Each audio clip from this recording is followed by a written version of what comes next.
Okay, howdy, ladies and gentlemen. Welcome back to the AggieCentral podcast. We're 2 weeks out from kickoff. 2 weeks out. That means we got to do a prediction for the season, game by game prediction. I'll tell you what I've got. I'm gonna let the cat out of the bag right now. I got this team at 10-2. Call me crazy.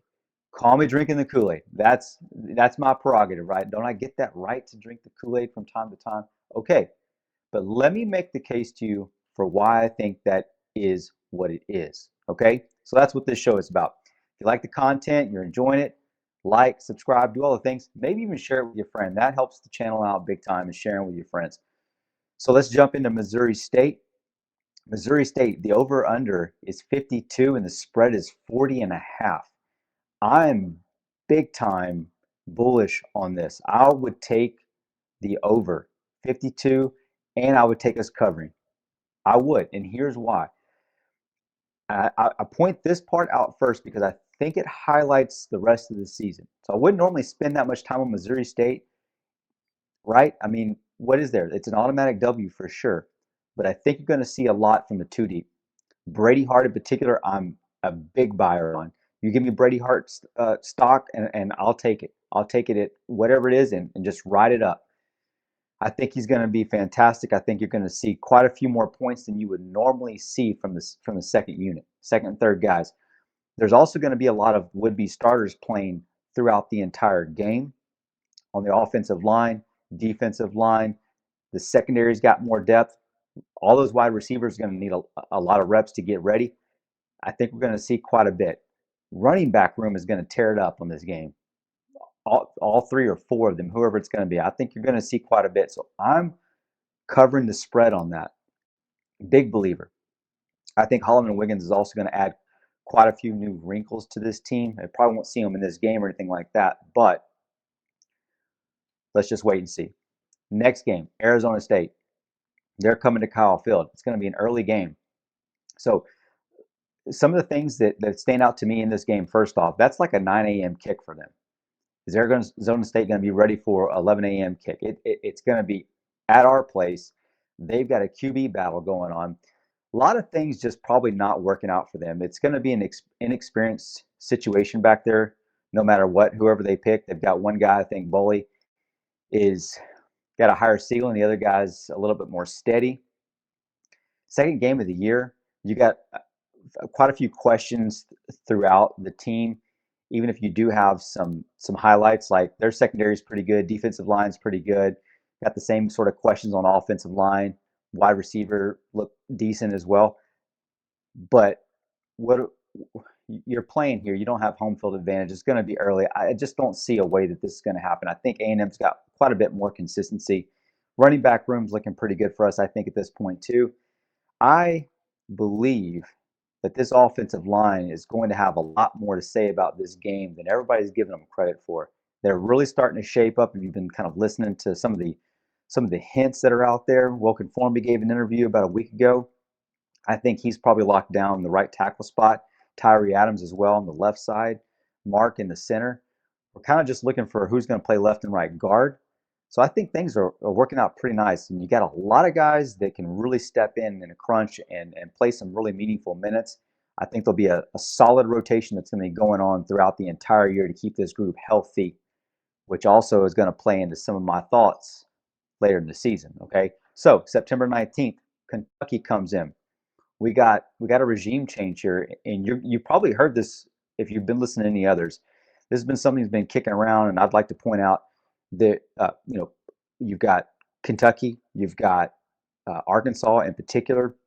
Both are new, totally new head coaching situations. What do we got? Stein coming in at Kentucky. He likes to air this sucker out. Kentucky's used to running the ball.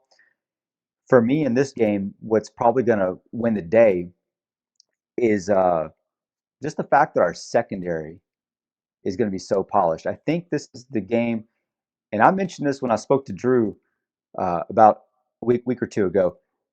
I think that Hemphill is going to come in knowing what he's working with. I think you're going to see a lot more trust in this group. And that trust is then going to breed almost a different philosophy where we can rely on the defensive line, we can rely on the linebackers and uh, and the nickel to just crowd that box. I think we're going to play the run better this year than we have any other year because we can trust that secondary.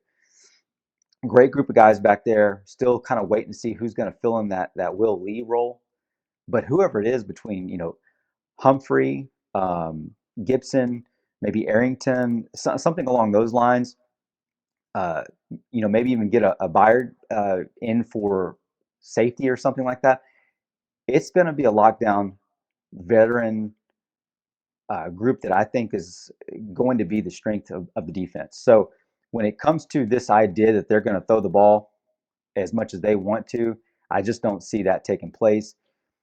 Bateman's a non-issue to me. I've heard people say that Bateman, well, he knows Reed, he knows what his strengths and weaknesses are. I don't even think our offense is going to look quite the same as what he's thinking it's going to look. Or people, are like, oh yeah, he's just filling in for Klein, this Wiggins guy, and he can't really call plays.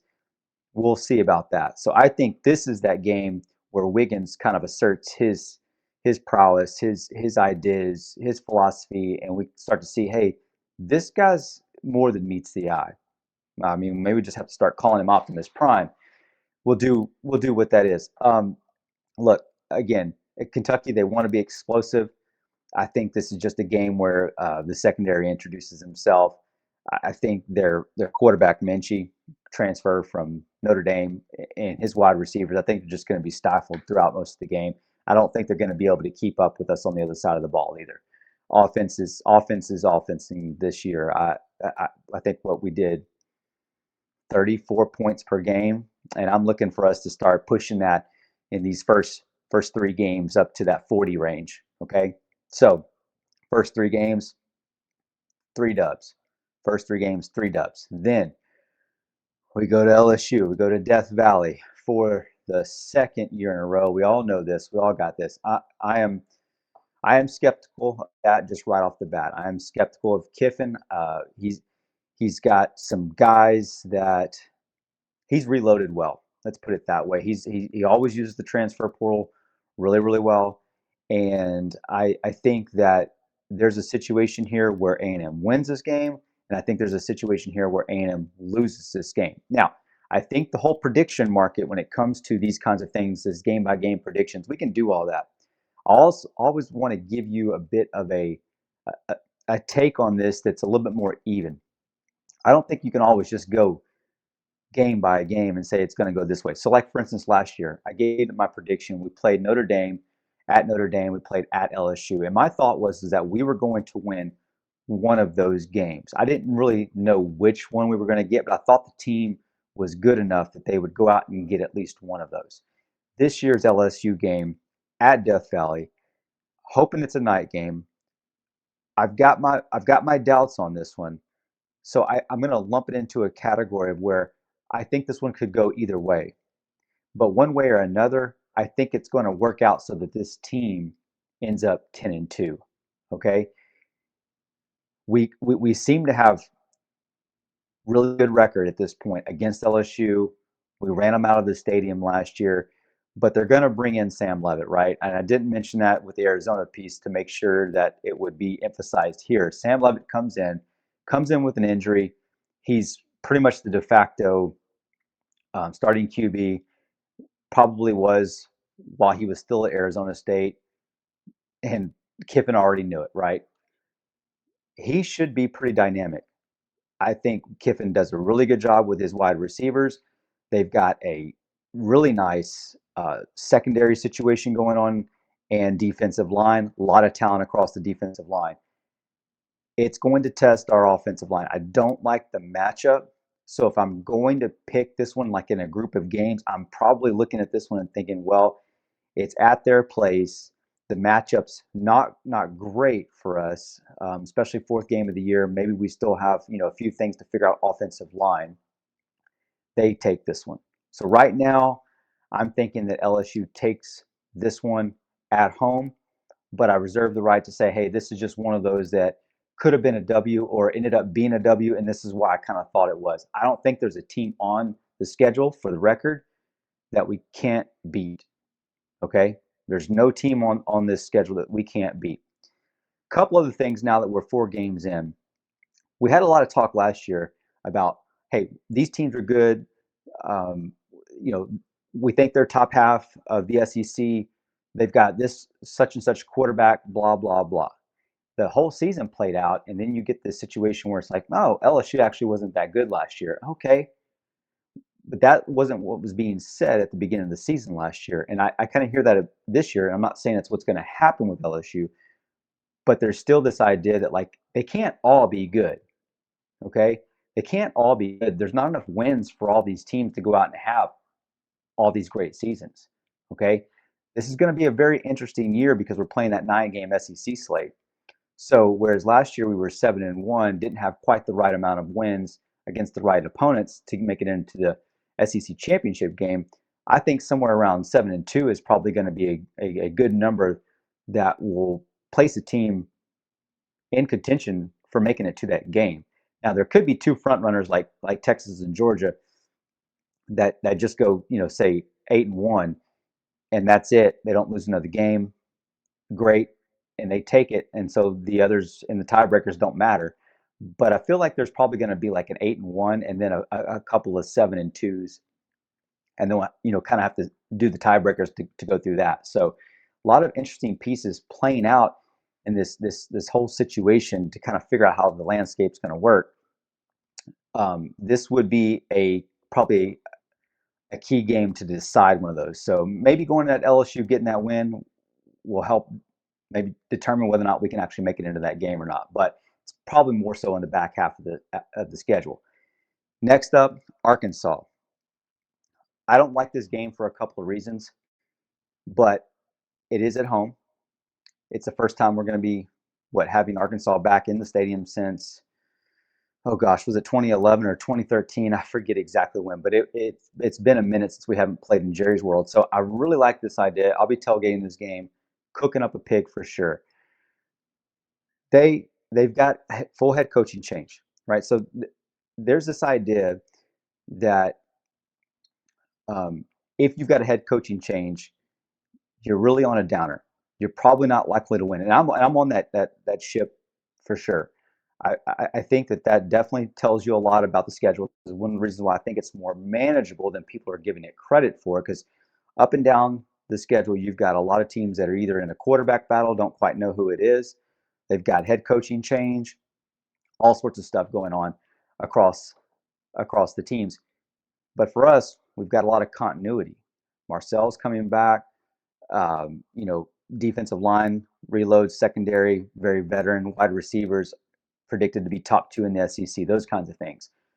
I think this is one with Arkansas where talent, continuity, playing at home, definitely going to win out. I like the idea that um, Arkansas is, they're changing up a lot of stuff. It's not to be said they can't do something. If we were going to lose to a team like, say, Kentucky, Arkansas, or Missouri, I would probably put Arkansas at the top of the list. Even though they've got the head coaching change, it's a team I would put on the list as a possible loss that might contribute to the floor that I think this team's capable of. Okay, so for the record, real quick, my ceiling is 11-1, and my floor is 8-4 for this team as it stands. Now, do I think there could be a lower number that A&M hits, like 7-5 or something like that? Sure. I think you're looking at situations that you wouldn't say this is that team. Okay, it'd be a different team. Like, for instance, an injury to Marcel. If he gets injured, yeah, do I think 7-5 or 6-6 could come into play? Sure, I do. Right? I don't really think 12-0 is even a possibility, just because the type of schedule that we are going to play, I think, emphasizes the idea that there will be a loss along the way. Same thing I said last year. Turns out you can't play at that level of football all year long. So those are the kinds of things you kind of have to factor in when doing a prediction. You can't just say, I think it's going to be this one or that one, but the general idea that they're going to be 10-2, I think, will carry out some way, somehow. If they end up like 8-4, we have a few extra losses along the way, and I think things don't work out the way we want them to work out, then you probably end up with a loss to Arkansas. I think they got one of two dynamic quarterbacks, either KJ Jackson or AJ Hill, AJ Hill, again, my spot on favorite to win the job since he's coming over with Silverfield from Memphis. Um, they've got some wide receivers out there too. They got some veteran guys on the offensive line. There's playmakers on the D line as well. I just think there's a lot of significant turnover, new head coaching situation. Maybe it's a trap game since we just played LSU at night the week before. If we come away with, especially if we come away with a win, this could be one of those where we just don't come out of the gate quickly. Not up to playing our same game. Didn't have the same level of preparation this week because we just came off with a huge win. Okay, and so then we get bitten on this one. I doubt it because it's at home. I think that will help take the day. A&M W at Arkansas, fifth game in, and I've got us 4-1. Go to Missouri. This is that other weird game where we're going to another team for the second year in a row. Why we couldn't figure that out, I do not know. I think it's a weird situation as well with Missouri. They just extended Drinkwitz, big contract. I don't quite understand that. The situation is that they've got a lot of inconsistency here. It's a top 3 running back room with Hardy in it. He tore us up last year. They got a top 10 O-line. They import Ole Miss's Austin Simmons, basically a backup last year to Chambliss. But I guess he was starting before there was an injury, just couldn't kind of come back for whatever reason. I think they like the situation, but again, it's some uncertainty at the quarterback position. Linebackers and this idea of Simmons, they're about middle of the road in the SEC. Okay, about 7, 8, maybe 9, depending on how you look at it. The D line though is a full rebuild, and the secondary was an implosion. Wide receivers will be, heavily reliant on transfers, working out. So I just don't see the stability there for this team. I think this is one we're going to go away. We have a lot more talent, of course, a lot more depth, a lot more consistency, and I think at this point there's going to be another trend going along about how much do we trust what we've got from our coaches. Okay, how much do we trust from our coaches? And I want to emphasize that here now that we're past Missouri, because at this point I'm 5-1. Okay, very possible 6-0 if we go to LSU, but I think 5-1 is very realistic here. So I want to start asking some questions. This gets to the heart of why I'm drinking the Kool-Aid on this team. And I've already talked about Wiggins. Okay, if we take the outlook of that Wiggins is going to struggle, he's not a good play caller, all those things, I fully understand the idea that, hey, this is a 7-5 or 8-4 team. He's never called plays before. He's not situationally sound. Okay, I hear you. But if he can, then this is the kind of situation you might would expect. Now, we did this whole big search. Elko has emphasized this. Who looks at Elko and says, this guy cuts corners? I don't think I don't think he cuts corners. You understand what I'm saying? Like, he didn't go for Wiggins at the expense of a better offensive coordinator. Elko's not that type of guy. So I'm a full believer in Elko, which means I'm full of believer in Wiggins. I think he's legit. I understand the questions. I understand the doubts because we haven't seen it. Okay. I'm with anybody that wants to do that. I just kind of, it's almost as if I can see it in my mind happening. Like I've got the vision for that. Like, I can see into the crystal ball. And maybe that's crazy of me. Again, I said I'm crazy. I am crazy. But that seems pretty fair to me if I believe in Elko. He hasn't given me a reason not to, so I do. Okay, let me put it to you this way also. What about Reed? Questions of like him. Is he better? Is he the same? Look at what he did last year. A lot of success from this team with what many people called a mediocre season. He could make a couple of simple upgrades. Hey, what if this offense is more dynamic? What if the wide receivers are better? That's the other thing. I've got our wide receivers better this year than in 2025. Who's got that? I bet you if you ask, I think a fair amount of people will actually tell you they're actually going to be better. Okay. I don't think it's out of the question. It was a great group last year, and if they're similar to that this year, then that speaks volumes. I think they're deeper. It's probably the number two group, depending on how you look at it, maybe the number one core group in the SEC. A lot of people got Texas higher ranked. Okay, I can see that. That's Cam Coleman, right? That's Ryan Wingo. I'm behind you. Fine. Your top two takes that. But let's look at 3 and 4. Okay. Have you seen how much Bussy is coming along? Have you heard this? He I'm just going to be a believer in him. I see what's happening. He's also been given some emphasis in pressers. So I have to believe that the progress is actually taking place as well. I don't think he's going to be up there if these things aren't actually happening. So I believe in him. I believe it. I saw it from ABR last year. Okay. A lot of guys are coming along. I think if you take the entirety of the unit, it's probably actually number one. But let's just rest on number two. Let's rest on number two. They're second best in the SEC. Great. I think that the D line is going to be better as well. So for me to make sense of this 10-2 that I've got, a lot of this convincing and hearing me out is how I got to that idea. Are we underestimating the addition of Erob to the defensive line? Maybe. I'm trying not to. I think that I'm trying to take that into account. I don't think they're going to have as many sacks as last year. I think that's a little bit unheard of. I definitely think they take a step back there. Where I don't think they take a step back necessarily is in run defense. I think Marco Jones is a unit. Antosaka is a unit's unit. I don't know what you want to tell this guy. I've got him comped as Michael Clemens, and that's one hell of a comp. You got Searcy, and Searcy's strong suit was run defense in the first place. So between these guys and what we got going on in the middle with DJ Hicks, Landon Rink, what Sims or Mims, always get them backwards. Which one is which? I think it's Mims. McCollum, these big body guys that can play in the middle of the D line, I think are gonna be with Erob's direction run stoppers. I think this run defense is going to be a lot better. Plus, I mentioned the secondary, right? How we're going to be able to feed into the box because we're going to trust those guys on the backside. That really is going to help this team out quite a bit, quite a bit. So I'm seeing all those kinds of things.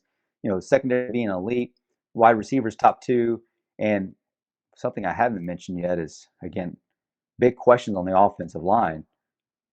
But is Adam Cushing giving us any reason not to trust him? Or is it just because the questions are so big, we don't think the offensive line can get back to a similar level?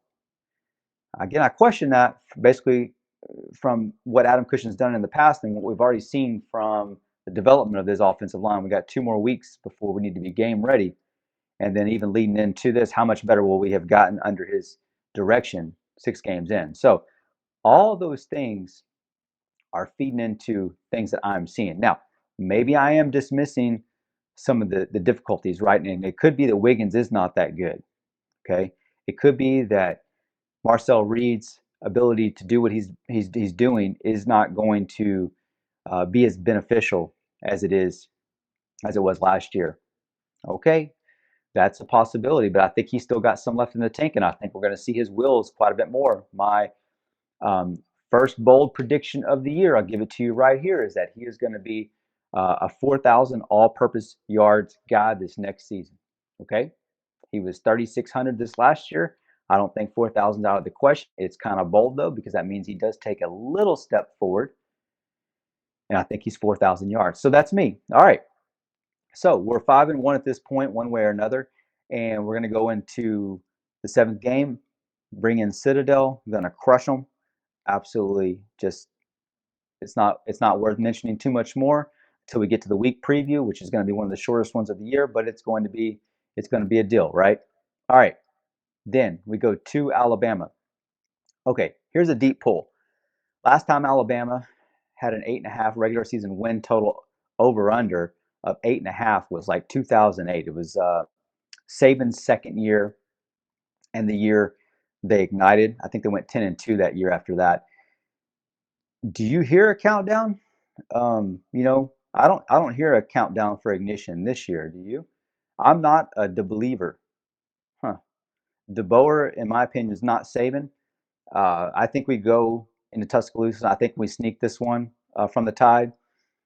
They have what may be the best secondary in the country, but the front four is an overhaul with players like LT Overton. You remember him? He used to play for the Aggies.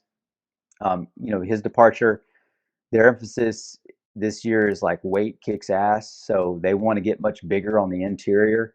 But like I said, it's an overhaul.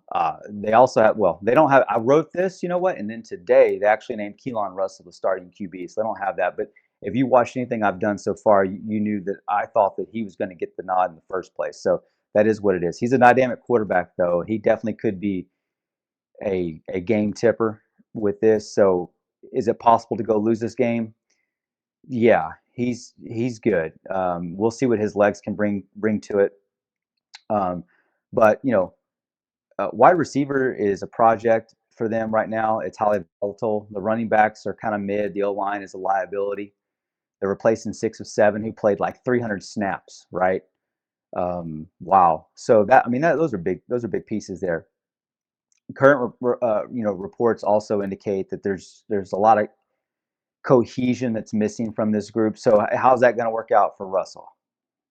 We'll see. We'll see. Defense looks good. Offense, can he bring everything else that they need? And those are big pieces. Wide receiver group. I mean, Ryan Williams is good, but people doubt whether or not he's actually got that. What is that freshman year when he went off ability left? So we'll see. 8.5. I mean, now that he's been named, I bet you that's going to jump up quite a bit. People are going to be betting that over, and they might raise that to 9.5 or something at this point. We'll see. Definitely think that's possible, but they started off 8.5. So it is what it is. I don't think DeBoer is Saban-esque in how he's able to rebuild, reload, those kinds of things. Ken Elko, is this the game that is, kind of indicates a little bit of the changing of the guard? I think so. I'm going to also mention that I lumped this game into that LSU game as I was talking about before. So last year I lumped LSU and Notre Dame in. This year I'm going to do that with Alabama and LSU. I think we win one or the other on this. Okay, so maybe we go get that LSU game. Maybe we then end up losing to Alabama. I think that's about how this is going to work out. So Alabama, 8th game of the year. I think at this point we're somewhere around the 7-1 mark. That's where I've got us for this particular situation. Then we go to South Carolina. Last time we were there, good things did not happen. We were supposed to get revenge last year and then almost crap in the bed. It is worrisome because the 3 guys that I had the biggest questions about last year for them that could go like wreck any chances of us winning that game are back. You got Dylan Stewart, Nick Harbor, Lenore Sellers. And Lenore Sellers this year is, I think, is going to be really, really huge force to reckon with. Okay, they bring in Kendall Briles for this team, and this guy, I don't know if I'm a huge fan of exactly what he does. I just don't think he's a dummy, and I think they're going to be huge in the RPO game. I think they're going to use his legs ad nauseum, like they didn't do as much last year. He's going to be a big time runner, and he's hard to take down. He is. I mean, look.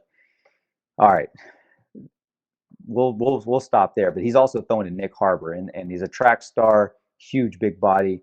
Reminds me of like a Jeff Fuller, but can run like, I don't know. Dude's got some wheels. Not a chain exactly, but he's big and fast. He's going to be a really hard cover. The matchup's not great on him. Definitely going to have to bracket him like we thought we were going to do last year, and seemed like we kind of did. But when you catch the ball in the middle of the field, you miss a tackle, and then he goes for 80. That's just kind of what happens, right? And then you find yourself in a huge hole. So Dylan Stewart, he anchors an elite D line. They will test our offensive line. They got solid continuity in the backfield, or I should say the back 7. It gives them the tools to let that defensive line work, just like I was kind of saying ours do the same, but they're not without vulnerabilities. This game's really going to test Marcel Reed and his ability to know where the ball needs to go. That's the place he's supposed to grow in the most this year. That, not throwing INTs. Will he be able to get the ball out quickly? In the past, we've seen other teams scheme out our D line so that we can't go in and just sack them over and over and over again, right? They're doing those quick passes, quick outs, all sorts of stuff where it just, they're getting the ball out within 2 seconds and it nullifies our defensive line. Can we do that? What can Wiggins and Marcel, kind of cook up for this game? And it needs something. We're going to have a solid plan. We're going to their site, so that makes me a little worrisome, right? But their O-line was 116th last year. Now, many national pundits have this team making noise this year. Maybe not playoff noise, but it's enough that the idea seems that they can, reload. No one's kind of given us this benefit of the doubt. I don't know. I take it a little personal, but if they're 116th nationally last year, how much are they going to improve year to year? I'm not saying they can't be like a top 40 or 30 offensive line, but it's kind of key to their success. It seems like there's a lot of thought that they can do this, but we can't maintain a reasonable level of where we were at last year. So, I don't know. I just got those kind of vibes going on here. I think the continuity, you've got big upside with this team, you got big lows, big upside, big lows. A&M, I think, also has the big upside as well, but the floor is much lower. So hopefully we can go into this game rested since we have a bye right before, not come out flat, and just play more consistently than them. I think it's probably a close game. This is about that time of year where people are thinking like, hey, we got to either shit or get off the pot. Something's got to give. So if they're going to make a run for a bowl game, playoff, whatever it may be, this is probably the game where all effort is on the line here. So this could be one of those that also is a bit more of an upset, especially if we're in the situation of being like 7-5, 8-4 kind of thing. But I think we go there. I think we get the dub. We bring in Tennessee. All right, Tennessee. They're expected to be more of a ground attack this year. It's kind of counter to Heupel's natural tendencies. I think we see our secondary benefits here. The front 7 games I've mentioned a few times. This is why I went through all those things earlier, because now we get into this side of the field. Our depth should start playing a huge role. The abilities and strengths of this team should help us to start flexing a little bit more. This is a big month for us. November is a huge month. Bringing in Tennessee like this is a game that if we want to go make a splash, go to Atlanta, find our way into the playoff again, we're really going to have this one. I'm very thankful it's at home. They got some questions from quarterback. Brandon is somebody I think is probably going to end up being the quarterback. They may have already announced it at this point too. I think this is probably announcement day with about 2 weeks left. So they're probably going to be a little bit more of a ground and pound type of game this year. I want to emphasize that our secondary, again, as I mentioned earlier, is going to allow us, I believe, to be in the box that much more. That's where I'm at with this. So I think this run defense is going to be massively improved this year, right? That's where I'm at with it. I love to hear some other thoughts on this. So if you've got any, let me know. But based off of what we've seen from the secondary of the last year, we've got 4 out of 5 coming back. The 5th looks like it could be a home run. I don't think there's a bad choice in the mix. I think we got between those 3 guys mentioned earlier, Arrington, Gibson, Humphrey, and I think Humphrey's probably the front runner at this point. We're going to get somebody, I think, top notch to really solidify this group. And I think it's going to really, really, really be a strength of this team, so much so that we might even say, hey, maybe the defensive line is better than the secondary. And we're going to need to, kind of check those thoughts and say, hey, no, the secondary is that good. They're allowing the defensive line, the linebackers, to play downhill for us to get that nickel into there, flex guys down into the box where, we have a lot more people to fill those gaps where we had so many issues last year of, uh, coming across face on the defensive line. And when we don't have somebody there to plug that gap. Hopefully we'll have more people down there this year. So I think we're going to have to see a big improvement in the run D. But that gives us a win with Tennessee coming in. Last two games of the year, big, big games. Okay.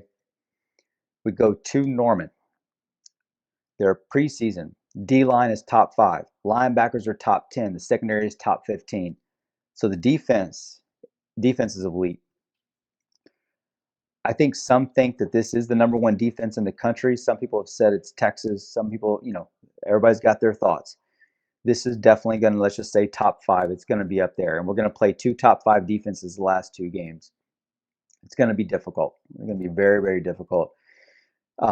So OU, they've got players like, for instance, David Stone. He's probably a top 10 NFL draft type of guy in 2027. It's going to be a tall test for this offensive line. I know I said I do believe in Adam Cushing. I do believe in what's going on with this offensive line so far. They are deep. They might have, I think, 8 or 9 guys that can play pretty steadily, and that might help out a lot in this game. It's probably going to need to be a big factor if we're going to go to OU, a place that we've only won like 1 game in the last 15 trips. If we're going to win that, this is probably somewhere where our offensive line was a lot better than what we actually even thought they could be. Now, I'm a believer that they can be good. I'm not trying to oversell them and say that they can be elite. I just don't think that they're going to be a flop. I think between Adam Cushing and the guys we brought in, I don't think we're seeing a flop situation here. And I think a lot of the narrative around the predictions for this team factor in the idea that they either could be a flop or will be a flop. I don't see it that way. I see it as they will be serviceable to to above average, maybe even well above average. I don't think that we're talking about elite necessarily. Okay, so just to give you a few more thoughts on about how I'm seeing that. So I think if there's a reason A&M wins here, it's how much will having a healthy Mateer matter. I think they think Mateer being healthy all year long is going to pay huge dividends. I have to agree with that. And so this is going to be a tough game. Most think with him back, they're going to take a huge leap forward. They were 100th in EPA ranking last year. S&P, though, has them currently 25th, so his addition should be key.